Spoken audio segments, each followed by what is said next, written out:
Yo, yo, yo, what is up? Welcome to an episode of Studio Insights with Belvista Studios. What's up?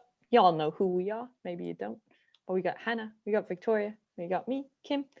This is basically our time where we have a team development chat and learn, and you get to learn live with us. So, first question. I'm taking the spotlight. So, Hannah, my question is for you today. You are learning about strategic thinking. Mm-hmm. What practical tips do you have to help develop your strategic thinking? Over to you. Okay, so I guess the first thing that I do is I try to see the bigger picture. So that's what I'm trying to do a bit more. So I learn about how there's like the micro and the macro. So there'll be times where you're like doing an individual task and you're focusing on that specific thing. But then it's about like knowing when you need to pull yourself out of that smaller task to understand the environment around it. So like the context and the bigger picture. So I think it's just keeping that front of mind, like going between the micro and the macro. And even though you're doing one task, think about how it impacts other things. And it could be like things to do with the wider project, could be other team members. So that's one thing. Another thing I learned was to ask what if questions. So before making any decisions, and this is very similar to our planning template that we have, where we look at like the consequences and the risks before making decisions. So you ask like, what if I did this? What could potentially happen? And what if I did that? And then it just helps you think about how your decision could impact the future and what result you might get from the different decisions, rather than just thinking, oh, I feel like this is the right decision, so I'll just do that. It's important to like look at the different options. What else? Another thing I learned was to use the resources that are available to you. So I think in the past and still now, like I'm definitely still learning about it, I would just make decisions like with whatever was in my head and what I knew in that moment. But I'm learning to think about, okay, what information would I have available to me and who would I need to speak to? Where would I need to look to get the information I need to make an educated decision? So yeah, an example is a project I was working on recently. I didn't ask for information that would have helped me make a better decision in that project.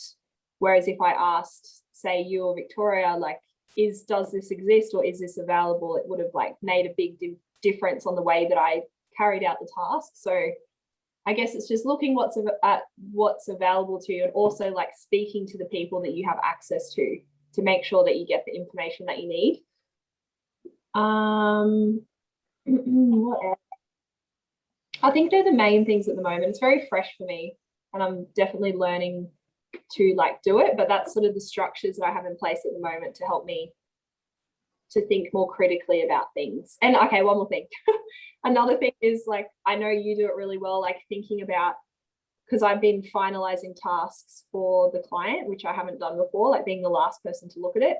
And I think a good way to think strategically or critically about it is think like stepping into the shoes of the client when they receive what you send them and thinking like, have they got everything that they need? And like, if I was them, would I be able to do what I need to do or get what I need? And that's really helped me, because before I'd just be like trying to think, oh, what's the process and what are we supposed to do? But yeah, like thinking, okay, if this client got that, if they clicked on that link, what would that give them? And then would they be able to do what I'm asking them to do? So just, yeah, it's a bit of like human-centered design as well, like thinking about the person that you're creating the solution for or doing something for too. I love that. Do you, what does that look like? Like, when are you doing those 4 things that you've identified? They're the habits that you're trying to embed at the moment. So what does that practically look like as you embed them for your day and the multiple tasks that you have in a day? I think the planning so I use the planning template for my task, where I like look at the task as a whole. That's where I sort of probably go like macro. Like I'm looking at the bigger picture and thinking, what task would I need to do to achieve the project goal, and then thinking about how it impacts other things. And then like through that process, I'm listing out the individual tasks. So within those tasks, I'd probably go more micro. But I think I'm still learning this, but I think there are instances within the micro where you will reveal more things that relate to the macro. So I'm not 100, I need to like experiment with it first to know like when to go into both. The what if question, I think that's when you're like, planning a task and like figuring out what those tasks are going to be. Because it's like, if this is how I'm going to do the task, if I'm going to do it this way, or I'm going to contact the client first, like what if I do it that way, what's going to be the outcome compared to if I do it another way? So it's sort of like the initial planning stage for me. But then also when you're making decisions throughout a task, like what are the options for what you could do and what are the outcomes? What was the other things I spoke about? I've forgotten now. Putting yourself into the shoes of the client, or the person receiving, the other person. So I think that for me at the moment, it's sort of happening at the end when I'm doing like the project handover.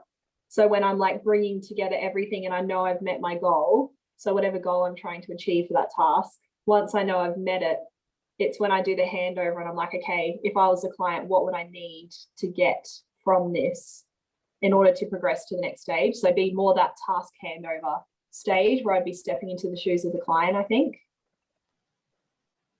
That's cool. Yeah. I like it. Thank you. Thanks. Good question. Vic, you want to go with your question? My question is for you, Kim. So I want to know, when you're dealing with challenging interactions, I think that you're really good at controlling how you react to them in the moment. And I just want to understand like what your thought process is when you're facing those situations, like what goes through your head to make sure that you don't react like immediately and in the, like, I guess the wrong way, like you don't get upset or you don't get angry, like you take the time to process it first. How do you do that? What change in behavior do you want to have for yourself? And that will help me shape my response to you. Well, I think it is just like sometimes if I, whether it's like I get confused with something or I read like maybe a comment from someone and immediately it like frustrates me, or I don't know, I can't always see like where confusion might have come from or something on their end if they don't understand something I've done.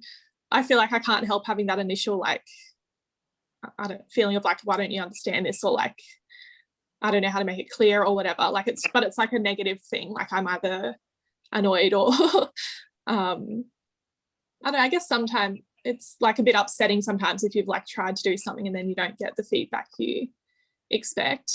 But how do you like pause and think?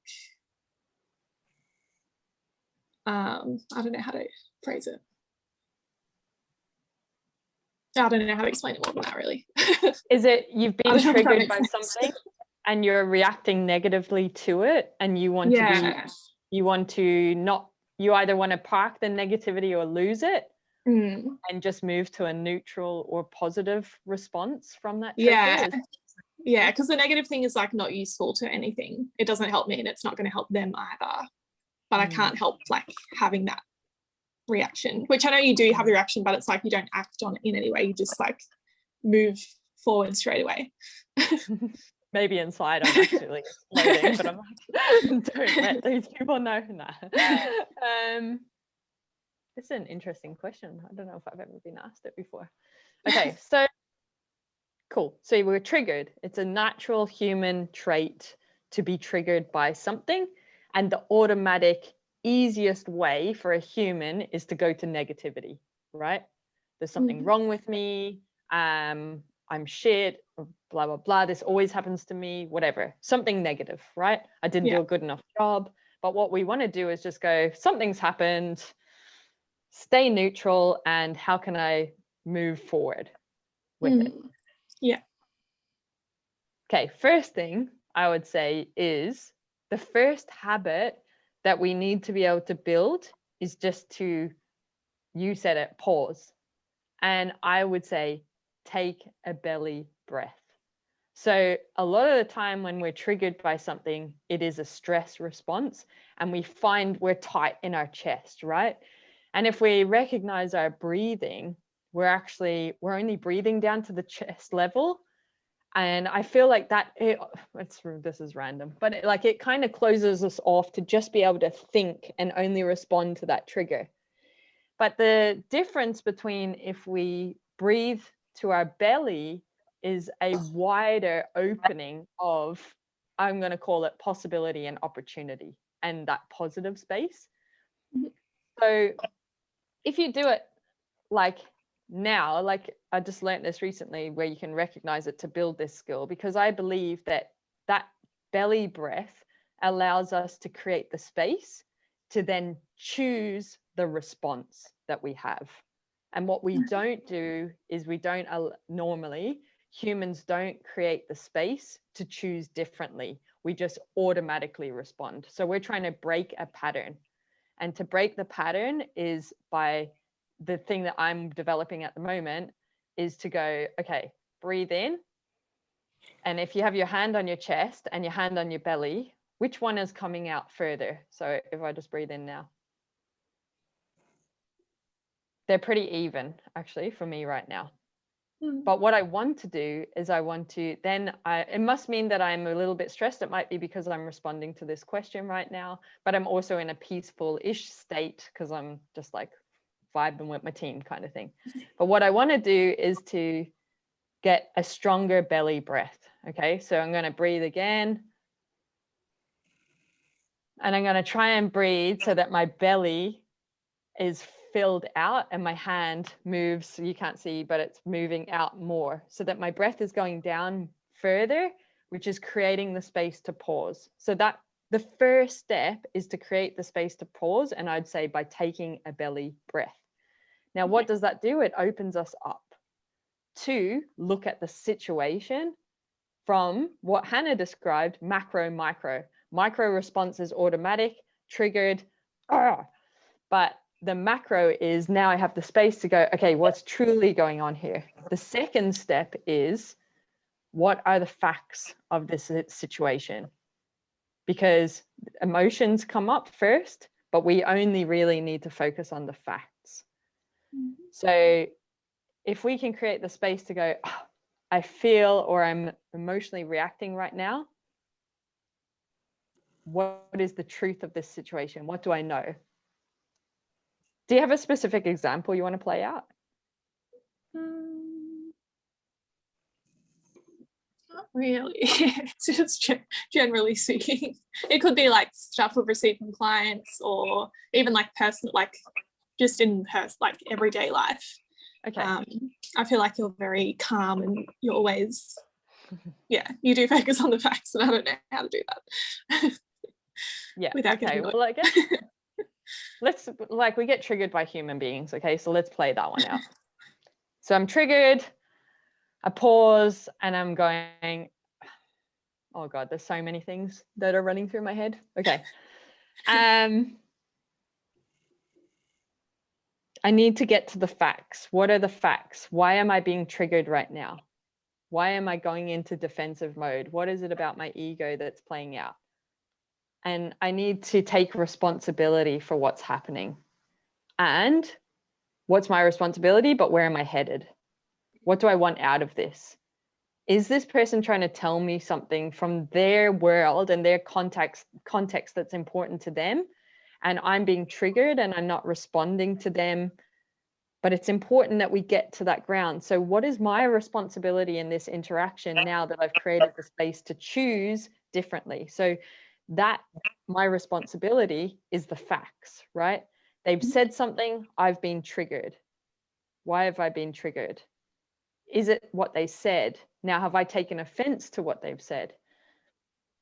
Yeah, I have. Okay. Why would that person be offending me? Like, this is a friend or an acquaintance. Why would they be offending me? Is it that my shit? So I'm questioning my responsibility. Is it their intention to offend me? Probably not. Okay. Let me seek to understand the true problem that's going on for them so that we can get to where we need to be. So then I'll go, okay, I'm being triggered. How would I respond? I'm trying to think of an example right now.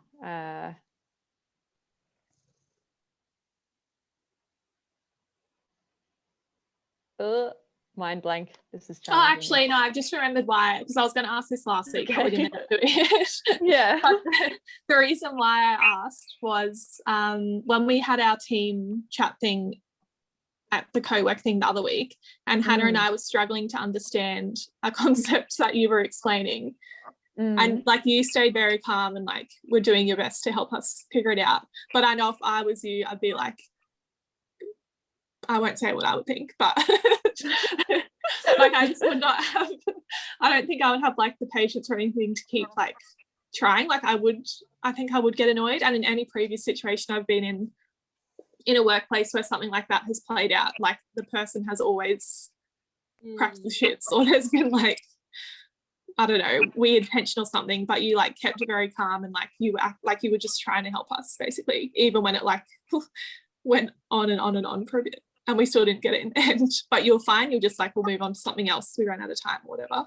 It was that like circumstance where I was like, how did you do that? Because I was getting annoyed like on your behalf, being like, why can't we understand this? That was what brought it up for me the first time, if that helps with you explaining it.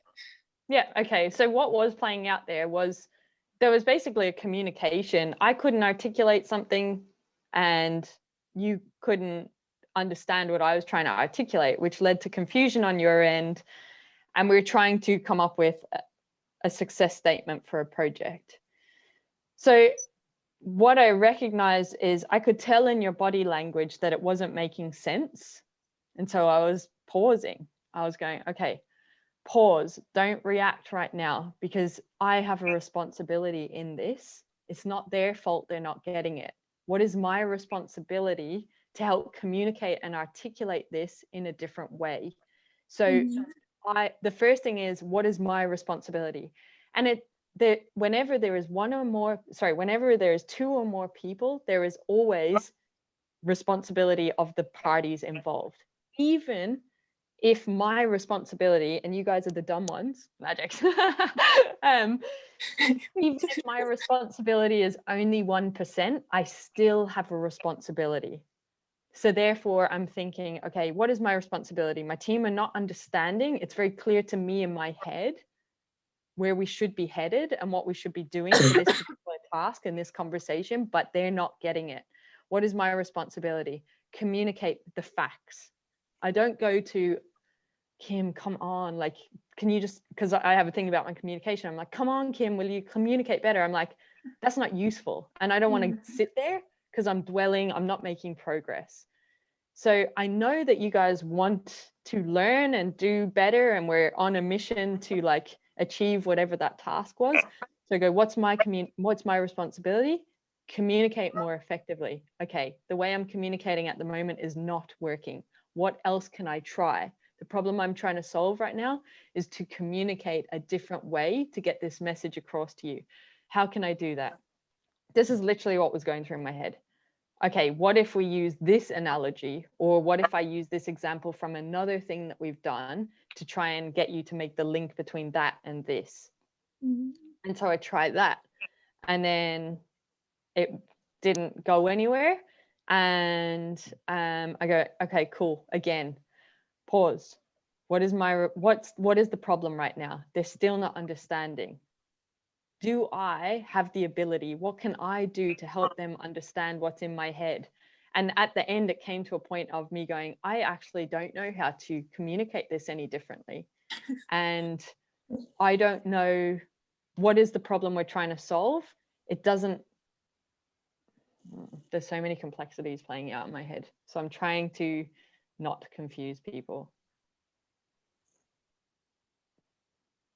Does it add value to continue? Yes or no? And I guess it kind of becomes like a little branching scenario in my head, and I'm working that out. And at some point I was like, I cannot do anything else. And I think I did seek to understand. That's where I started asking questions, so that I was my thing was like, I can't communicate this any differently. What can I do differently? Now to close the gap, I'll ask questions of you guys. Maybe by asking the right questions, I can get you to problem solve and to change your thinking around it. So I'm just basically going, I'm problem solving right now. I'm an instructional designer, but I'm problem solving in this team activity. And I know that we all have good intent and we're just trying to get to the next step and nothing else matters. It doesn't matter that you don't get it. It doesn't matter that you might feel frustrated or I feel frustrated. What are we trying to achieve? Where are we headed? I don't know if this is useful. I feel like from what you're saying, Kim, it's almost like, yeah, you apply instructional design to it. So you have the problem and the goal, and the problem is we're not understanding it. So you're taking actions that you think will get you closer to the goal of us understanding it. And so you're like in that instructional design mindset, you're not letting the emotions take over. You're just very like, okay, what actions do I need to take to get me to my goal? And I think you realize the actions that involved trying to explain it to Victoria and I weren't working. So then you probably like adjusted and went, okay, that's something that I'll do on my own and we'll park that.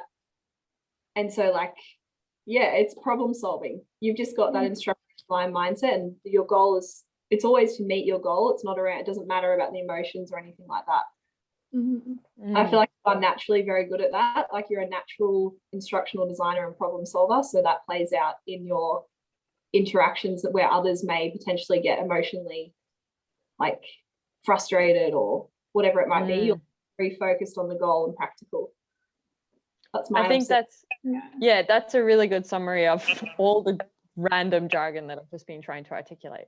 And I guess people from there are going, but how do you remove the emotion? And I just go, and emotion comes up to me, for me as a feeling. And I'm like, okay, what is that feeling trying to tell me right now? And does it add value to the problem I'm trying to solve? Or is that my own shit? Am I making meaning from this? Am I making meaning that I'm not a clear communicator because my team don't understand what I'm trying to articulate? That's not helpful to where we're headed. See you later. That's just a thought. So just awareness of, this is a stupid story that my mind is making up right now. It doesn't add value to the problem we're trying to solve. And that's how I'm able to sort of, I learned that behavior though. I did used to get triggered by emotions and stuff. And then I learned this is not useful for me in life. So how can I change that? And then I learned to go, is this adding value to my life? Yes or no? Is this adding value to the situation, to helping us achieve the goal? No. Okay, what are the facts of the situation? Let go of that emotional thought. But listening to the feeling and going, something's coming up. For example, I'm like, an emotion comes up and I'm looking, I'm like, oh, Hannah's got a confused face right now. So, and Hannah's just like, goodbye. No, but she's got a confused face right now. Does that mean that she doesn't get what I'm saying? Well, I don't know. I could make a story up around she doesn't know what I'm saying. Or I could just go, hey, I'm noticing, Hannah, that you look confused right now. What's going on for you? So I can seek to understand, to validate something and get back to the facts. Yeah. What does that add value to you, Vic, in terms of you being able to achieve the behavior change that you're seeking for yourself? Like, what practical takeaway can you do? And do you need anything else to help you? Well, I definitely think it does, as long as I remember to do it in the moment. But I think it is like that initial pause, and that I'm going to try the belly breath thing next time. And then moving into, I think I liked what you said about thinking like, what's my responsibility? Because I think the issue for me is like, if I do get frustrated or something, in my head, I'm usually thinking like, this person's an idiot, like this isn't my fault that they don't get it, kind of thing. But I need to like reflect, because that doesn't help them and it doesn't help me to think like that. And it's not always the case anyway. Like there is a part of like, it is partly my responsibility to think like, how could I do it differently, or how could I have done it differently? It's not always, sometimes it is on them, but not always. We always have our part of responsibility. Yeah. But yeah, I need to like think of that question in my head before I just automatically put the blame on them. and then from there move on to problem solving and how can I help them understand better, or how can I communicate it differently, or whatever it is, like in the moment. But go through like that 3-step thing and not just sit there being like, this person's an idiot and I can't help them. Yeah, that's cool. I think you both have summarized that really well. So I'd encourage everyone to just skip the part where I'm talking if you want to take notes on this. But also then the last thing for me in terms of summarizing this is it's a hard skill to develop, and it has probably taken me 2 years.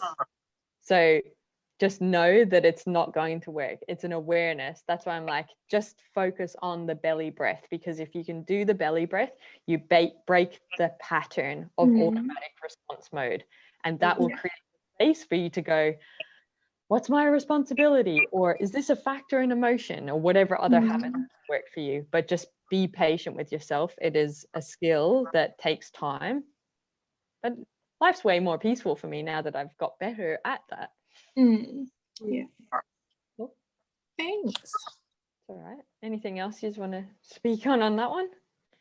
We can move to Hannah's question. Yeah, all good. Cool. All right. Thanks. Hannah? So my question's for Kim, but Victoria is more than welcome to like share her response as well. I would love to know how you manage self-doubt.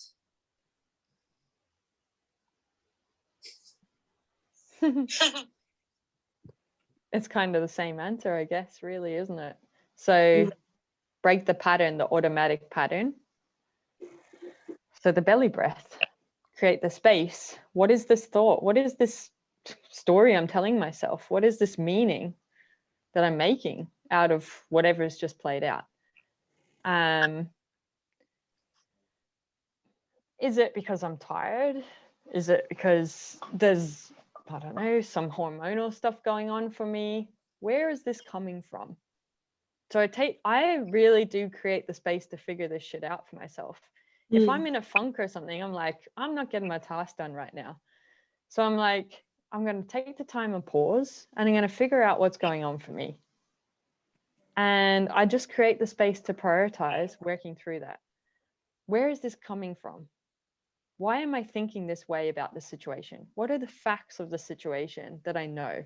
And what are just random stories that I'm telling myself about this situation? So I just start reflecting, and I do free writing or journaling on it to help get it out of me.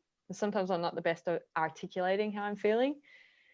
And then one thing that I have learned recently is to write down all my doubts that might be playing on, write down all the negative kind of energy and things and feeling and that's playing out. Just list it, keep going. And when you think you've exhausted the list, pause and then add more shit that comes up, read through it again, and might trigger more. But basically I want to get all that doubt out there onto a piece of paper, onto a little notepad. And then I just think about, a lot of that is just my mind. It's just not even truth. It's just like little random thoughts that I've had because I'm not being productive in other spaces. So how do I get productive in other spaces? How do I get purposeful? How do I have goals around my day or my task or my life? So a good question to ask then is, what is my future desired state that I want to imagine for myself? And then I just write it. And you can put like, and you do the doubts and the future desired imagined state from, what kind of human being do I want to be? What kind of professional do I want to be? What kind of friend do I want to be? All of these different lenses. What kind of mindset do I want? What kind of business do I want to run? What kind of practitioner do I want to be? What is the future imagined state that is possible for me? And I just write them all down. And then I'm like, wow, like that's pretty cool. And then some of them I'm like, well, when I'm not tired, I am that already. And then I just delete the doubt list, and then I only focus. And it's just like a little, if I prioritize the time to do little activities like that, I think that the power of that imagination, that hope, gets me into a momentum forward. And then I just maybe need to put in little stabilizers to support me, because maybe I'm in a fragile state. So I put in my calendar multiple times a day, check your imagination list, or something like that can help me to go and reflect on it.